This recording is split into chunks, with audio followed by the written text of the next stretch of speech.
All right, good morning, good afternoon, good evening, everyone. It's Dr. Ephraim. Today's date, January 31st, 2023.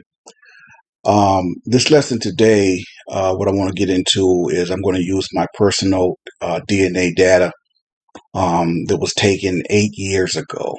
Okay. And like I said, I had the drop on everybody because no one was saying anything about the E1B1A being the children of Israel or anything like that. So I had a huge advantage, right? But here I'm gonna do a breakdown of my E1B1A7A DNA haplotype and how I was able to trace it back to Palestine, okay, which is called Palestine now, but that's actually ancient Judea. And remember also when I brought out that Ancestry.com, and I brought that forth, said that E1B1A was present during the formation of the ancient Israelite nation. It was hiding in plain sight.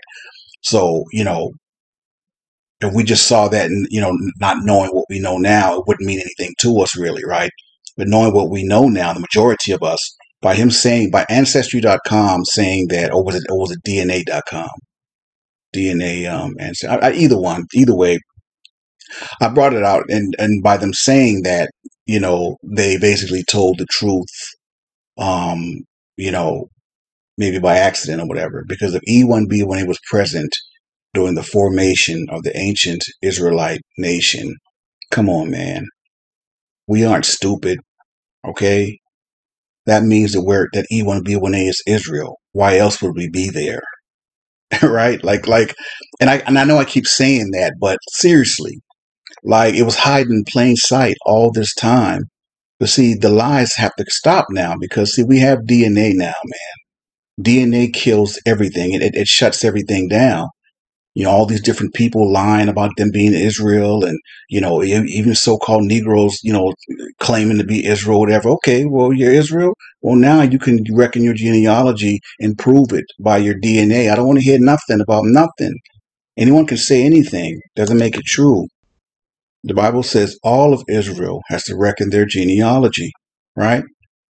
Now, that doesn't mean that, just because you're E1B1A, you're automatically going to be, quote unquote, saved or receive salvation. No. But you have to reckon your genealogy if you claim to be a seed of Jacob, meaning you came from Jacob's loins. The thing, I'm going to get into the lesson, but I want to say this real quick, and I'm going to go let it, do its thing.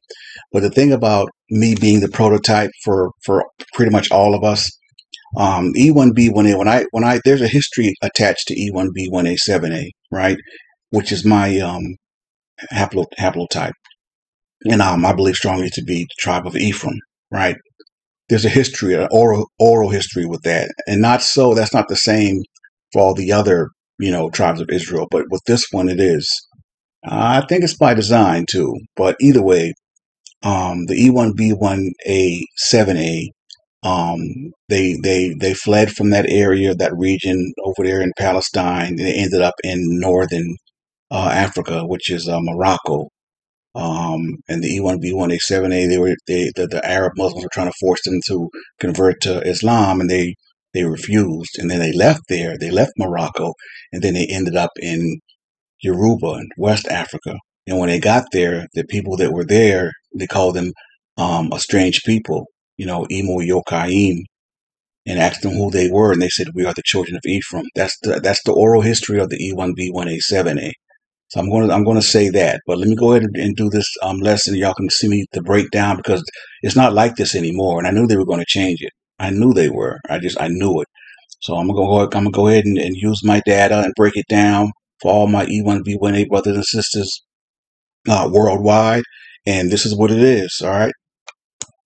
And I'm going to go over my data before the format was changed.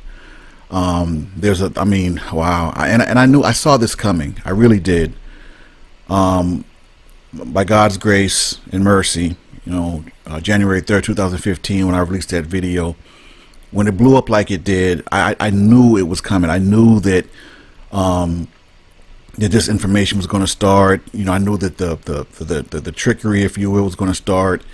And it didn't take long before it started. I mean, they changed the format to where, and I went through 23andMe, and It's totally different now. I mean, like they really trying to the disinformation, you know. And when I break down my data of what it was when I went through it, you guys will see, you know. And I told everyone back then, I know it was new and but you know, I thank the Most High for the gift of foresight, because I saw it coming. I said they're not going to just, you know, let that go like that. There was no reason for them to change the format. And for those out there who may be, you know, confused, changing the format doesn't mean changing your DNA. Okay, it's just when I say change the format, meaning that when you look at it visually, it's not readily E1B1A. And we're going to get into that. I'm going to get into that. For example, I'm E1B1A7A, right?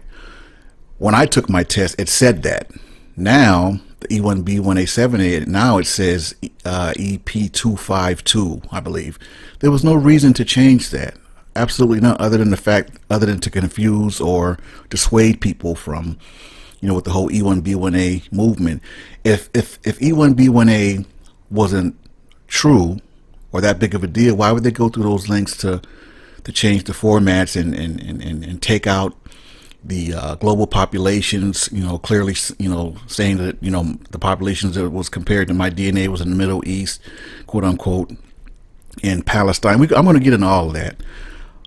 Things are so different, but I told everyone this. I have a video I did about 5 years ago. It's called Bantus or Negroes, and if Ramses was E1B1A, Ramses III was E1B1A. He was a Hebrew Israelite.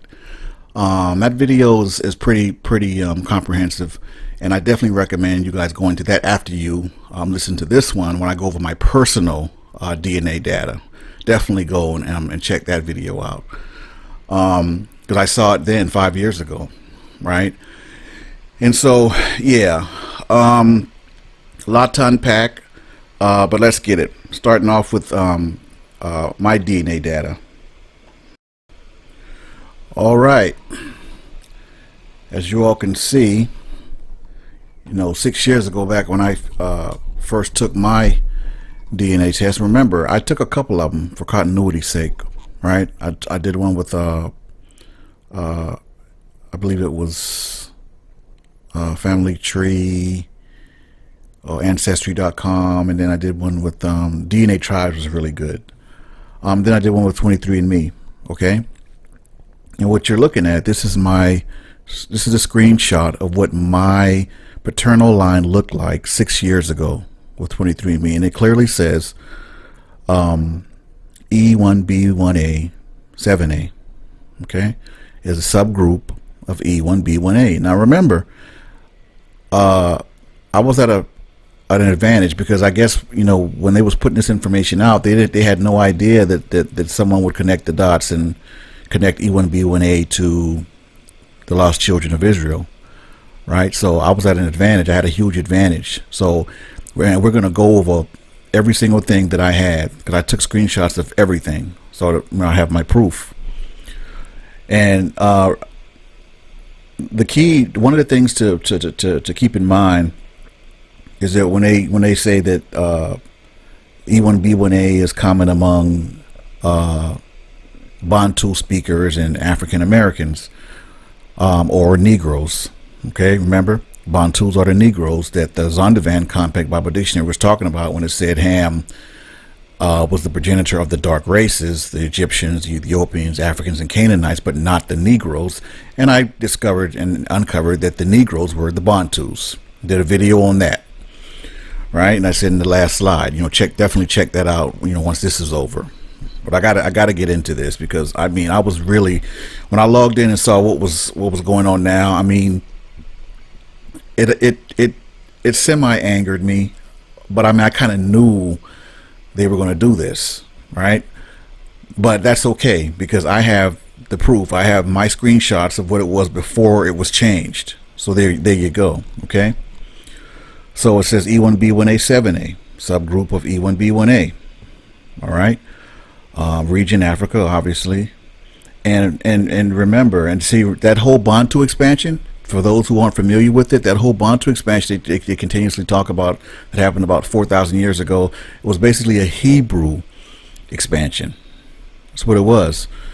Okay? Because remember, whatever African nation they attribute your DNA to, whether it's Yoruba or Ghana or Cameroon, wherever, remember, as a Bantu, that's secondary to you as a Hebrew Israelite, because our DNA is much older than those Hamitic races that we encountered once we got to these nations of Hamitic Africans. Okay, our DNA is a lot older than 4,000 years, but see, if you notice, that's where they pick up the quote-unquote Bantu expansion from about 4,000 years ago. I don't know why they keep trying to make us feel and seem like we don't have a very, very long and rich history well before 400 years in this country, and definitely before 4,000 years when the Bantus / Hebrews expanded all over all over Africa, all over North, South America, you name it, with the transatlantic slave trade. So keep that in mind. Okay, but here it is. This is what my paternal line looked like when I first took my test 6 years ago. And they said it, the E1B1A branch of haplogroup E predominates in Africa, South, and the Sahara, where it spread about, 4,000 years ago, in conjunction with the expansion of Bantu-speaking people out of Western Africa. And see that, and even then, that was disinformation, because we were not out of Western Africa. We migrated. The Bantus migrated to Western Africa. That's not where we came from. All right, we're moving right along. Okay, this global similarity map was included when I took my DNA tests with them 6 years ago. Okay, and why this is important and significant is because it tells you what population my DNA was connected to. And clearly it says reference population for me was quote-unquote Middle Eastern. Now, not to go into a tangent on that, but we know that Middle East is a European construct. Okay, I dealt with that as well in one of my videos. Trust, if you're not really familiar with a lot of my teaching videos, I highly recommend you guys kind of double back and go back to some of the videos and presentations I've done on this stuff, because it'll make even more sense. So let's just kind of scroll in the spirit of saving time. And this is what they said, second paragraph. I don't know if you guys can read it, but I'll read it for you. It says, we consider the Near East to be bordered by the Mediterranean and Black Seas to the west, the Caucasus Mountains to the northeast, the Arabian Peninsula to the south, and the Zagros Mountains to the east. The 23andMe database includes Near Easterners from the Palestinian, Druze, Bulgarian populations living in Israel. One more time, for the populations living in Israel, and that's where my DNA connected the original most portion population where they lived were from. But I don't. If this global similarity map is still a part of their deal, please someone let me know and what it says, especially for someone that has my DNA, the E1B1A7A, or now the EP252. Let me know if this global similarity map is still around, because I don't think it is. But it's frustrating because, they by listening to this, it's like still they're trying to get to say, well, our history is more than 400 years, started more than 400 years ago, and it definitely started more than 4,000 years ago. Yeah, we migrated and were sold into slavery and all these different things, but where were we before that? See, that's what they're not dealing with, and that's the whole point and my whole problem with this disinformation and giving some information and half information. Where were we? Where were the Bantus before this so-called Bantu expansion? See, they're not dealing with that. They don't want to answer that. That's why I've been answering it. And that whole Bantu expansion was a Hebrew expansion. We didn't originate in West Africa. We originated in Israel, Palestine. That's where we came from, my people. That's where the Negroes are from. We are not Hamitic. We are a Shemitic people by way of Peleg, but they keep putting out this disinformation and keep trying to make it seem and sound like our history started 4,000 years ago with this Bantu expansion, or even 400 years ago with slavery in America. Knock it off and cut it out. Like, we are not that people. We are not those people. So anyway, moving right along. And here's the migration chart that was included with the DNA test I took 6 years ago. I doubt very seriously that they include this in the test taken today. If all you brothers out there who's got the E1B1A7A or the EP252, listen closely, because this applies to you. Okay. These are our people, man. I don't want to kind of rehash everything, but just kind of like a refresh. The migration of the E1B1A7A, which came from the tribe of Ephraim, they ended up in northern Africa, enslaved by Muslims, Arab Muslims or whatever, and they was trying to force them to convert to Islam, and the E1B1A7A declined, and it ended up shooting over to Yoruba, where the Hamitic Yorubans that were there already thought that they were a very strange people, and they called them Imo Yokaim, or strange people, and they asked them who they were, and they told them, we are the sons of Ephraim, or the children of Ephraim. So that's our story in a nutshell. That's you know, I break that down in my personal journey video. You guys can go check that out as well. I break that story down. So someone said on the in the community or whatever that all of Yoruba was E1B1A, and that's just not true. Not true at all. We're admixed in with Hamitic Yorubans. There's some Hamitic Yorubans were there when we got there. So anyway, this chart, this migration chart, as you can see, you know, from each position, you know, where we were and then where we started moving or migrating, rather it was, you know, on our own or being sold or carried out, whatever. You see the movement. So, and the crazy thing about this is that they're showing me all this stuff, but yet looking at my ancestral breakdown, everything, they're still trying to keep everything sub-Saharan Africa. Well, wait a minute. So where is this coming from? So where is this migrational chart coming from? If I'm so-called sub-Saharan and West Africa and Bantu and all this kind of stuff, so where are you guys getting this from, right? But at the time, I wasn't, you know, I didn't really understand. You know, of course, you know, retrospect and hindsight being 2020, I totally get it now. You know, it's because they were hiding in plain sight, hiding our history or my history in plain sight. You know, clearly the original most part of my DNA started in Israel, period. But yet they're trying to keep me visually to, you know, sub-Saharan, Bantu speaking Africa, African American. They're just trying to keep me there and keep us there. But that's not the case.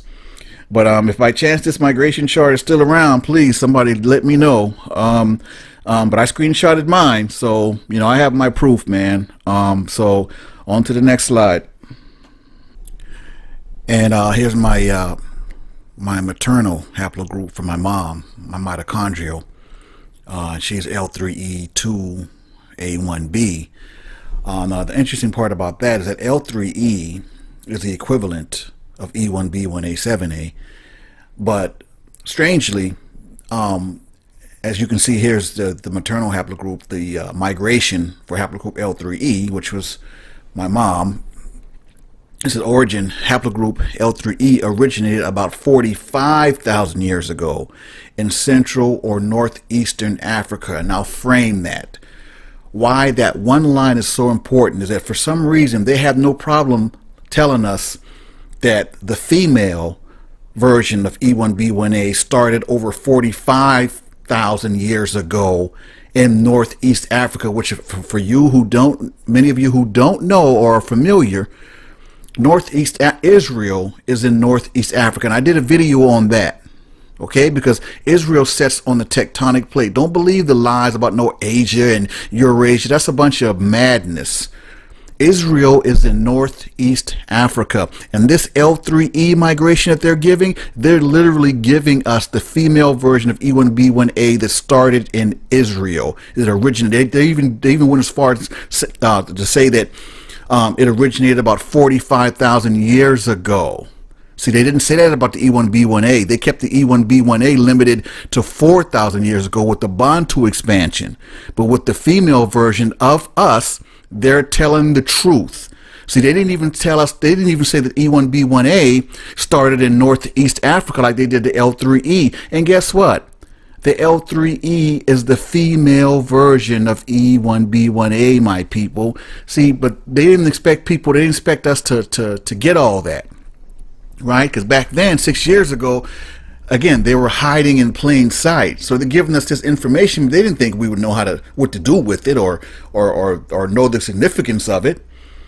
But that's crazy. See, look, go down a little bit. It says example populations, Bantu speakers, African Americans. So that verifies what I just said.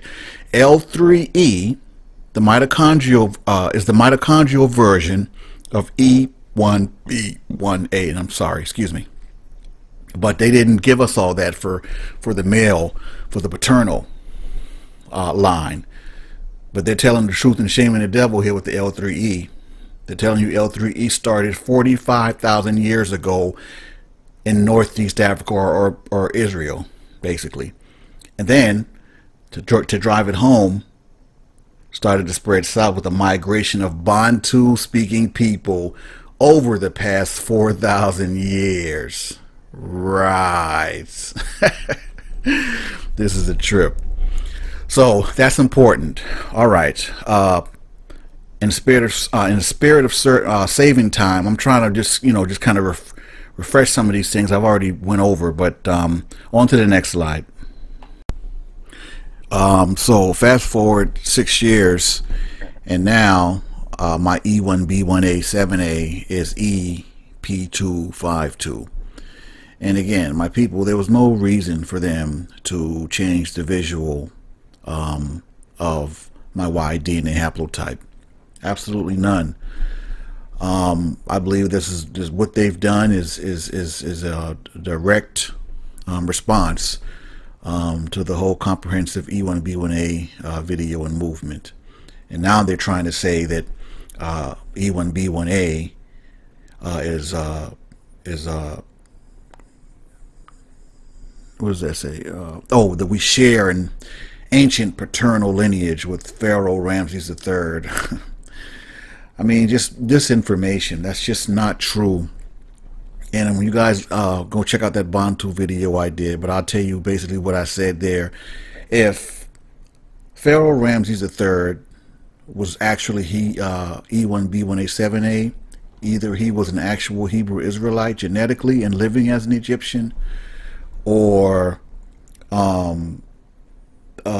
either by blood or by, because remember, when Moses was found, he was living as an Egyptian. All right, but he was a Hebrew Israelite. But I think they're doing that to kind of throw it off, okay? Because all those Egyptologists, they love that. Oh yeah, this shows, E1B1A. Yeah, we're Egyptian. No, we're not Egyptian. Genesis 10:6 tells us the sons of Ham, Cush, Mitzrayim, Put, and Canaan. Okay, Ham, Hamitic, and their bloodline is E1B1B. And for those who don't know, the original Egyptians came up out of Mitzrayim. Okay? The original Egyptians are a black Hamitic people.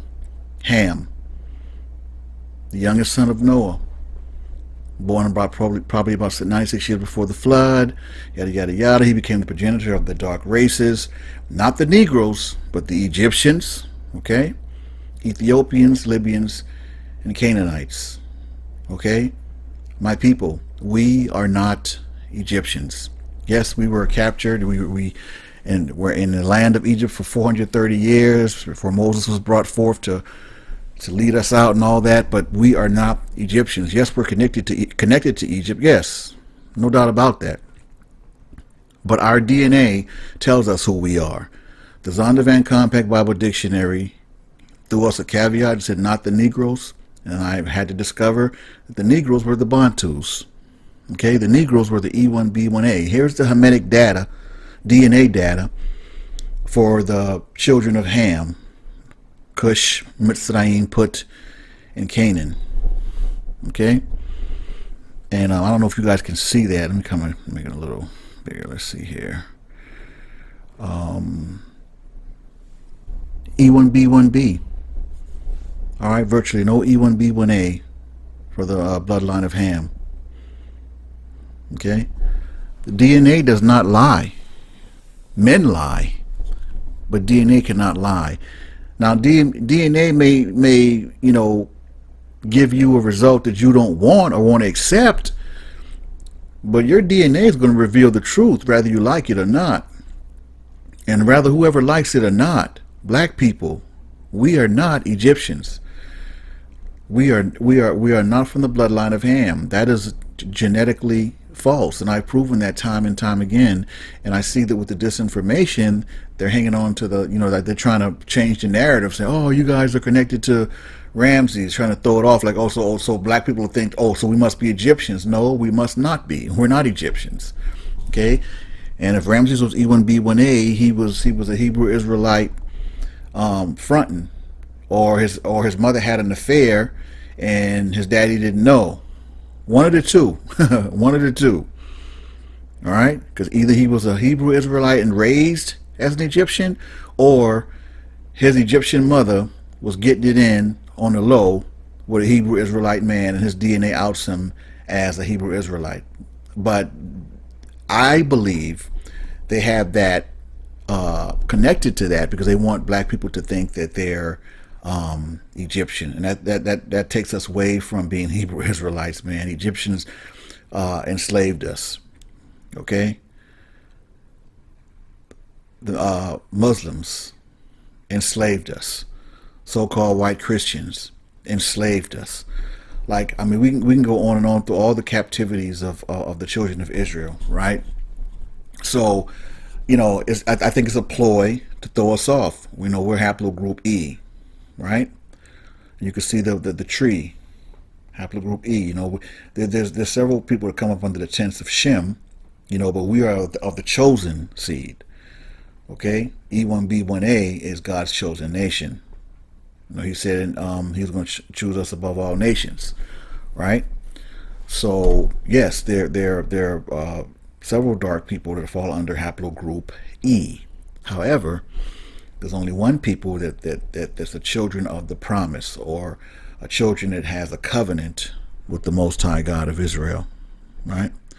And of course, this is the classic Hebrew Israelite DNA meme I did many years ago. It's floating out all over the internet, right? This haplogroup E1B1A. Because remember when if you guys haven't seen the comprehensive video, I said that they were trying to say the E1B1A was in Israel, but it was small amounts. They were trying to downplay it when in actuality it was the other way around. E1B1A is actually the founding lineage for ancient Israelite nation. Why they were trying to downplay and try to play us, right? I turned that around. So anyway, but that's what it is, people. I wanted to kind of share that. Like I said, I have several videos on this stuff, but I wanted to kind of address that with screenshots of what my DNA looked like before the format was changed. And clearly, my DNA points to it being the original most part being Israel, or quote unquote Middle Eastern. And for all of you to have questions about, who you should take your DNA through, or if you don't have a male contributor, how could you do it as a female, this and that. I have a lesson in a video on here that says the title is something like before you take a DNA test, watch this lesson or look at this video or something like that. I definitely recommend you watching that video, and your questions will be answered as far as that. All right, so I hope you all got something from this lesson. We're going to keep it pushing, man. If you haven't already, make sure you hit that subscribe button, hit the notification bell, and select all. That way you'll be notified every time I upload a new presentation. I want to thank everyone for their continued support. Continue to like the videos and commenting. And until next time, this is Dr. Ephraim signing off, saying Shalom, everyone.